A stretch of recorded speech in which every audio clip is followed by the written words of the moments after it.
પાડી police station વિસ્તારના મોતીવાડા જે ગામ છે તેના નિશાળ ફળિયા વિસ્તારની એક 19 વર્ષની દીકરી છે એને ગઈકાલે હોસ્પિટલમાં લાવવામાં આવી હતી મોહન દયાળ, અને હોસ્પિટલ દ્વારા પોલીસ સ્ટેશને સૌથી પહેલાં વર્દી આપવામાં આવી હતી.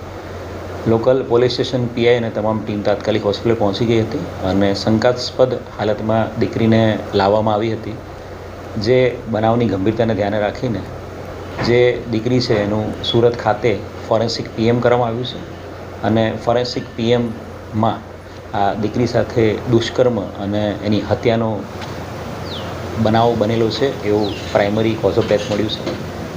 બનાવની જે પ્રાઇમરી કોઝ ઓફ ડેથના ધ્યાને રાખીને તાત્કાલિક એફઆઈઆર દાખલ કરવામાં આવી છે. મર્ડરના ગુનાની એફઆઈઆર દાખલ કરી દેવામાં આવી છે બળાત્કાર સાથે.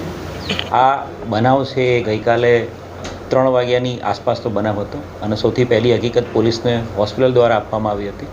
બનાવની ગંભીરતાને ધ્યાને રાખીને Valsad division DYSP, Vapi division DYSP, crime branch, SOG, Vapi town, Valsad city, Valsad rural, Dungri તમામ પોલીસ સ્ટેશનની અલગ અલગ 10 જેટલી ટીમો બનાવવામાં આવી છે.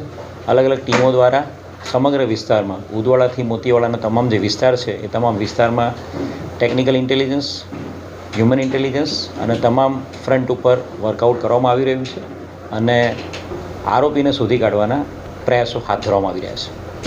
હત્યાનું પ્રાથમિક કારણ પીએમ રિપોર્ટની અંદર શું છે? હત્યાનું પ્રાથમિક કારણ એ જે દીકરી છે એનું ગળું દબાવીને કારણે એની મૃત્યુ આવ્યું છે, અને એ જેવું પ્રાથમિક કારણ આવ્યું છે તરત જ આપણે હત્યાનો ગુનો દાખલ કરી દીધેલ છે. સર, કઈ રીતે તપાસ હાથ ધરવામાં આવી છે? જિલ્લામાં, જિલ્લા બહાર, રાજ્ય બહાર, કઈ રીતે કોના સામે બનાવવામાં? હાલ અજાણ્યા ઈસમ વિરુદ્ધમાં જ ગુનો દાખલ કરવામાં આવ્યો છે અને આરોપીને શોધી કાઢવા માટે crime branch, SOG, Valsad city police, Valsad rural police, સાથે સાથે વાપી ટાઉન પોલીસ અને ડુંગરા પોલીસની તમામ ડી સ્ટાફની ટીમો આ ગુનાની તપાસમાં કામે લાગેલી છે. રેલવે સ્ટેશનની આસપાસનો સમગ્ર વિસ્તાર, એ દીકરી જ્યાં ટ્યુશન ક્લાસીસમાં જતી એ વિસ્તાર, સમગ્ર વિસ્તારના સીસીટીવીથી માંડીને ટેકનિકલ તમામ પાસાઓ ઉપર તપાસ કરવામાં આવી રહી છે અને તમામ પાસાઓ ઉપર તપાસ કરીને આરોપીને જલ્દીમાં જલ્દી આઈડેન્ટિફાય કરીને એને શોધી કાઢવા માટે તમામ સ્તરે પોલીસ તપાસ કરી રહી છે. પરિવારજનોનું શું કહેવું છે?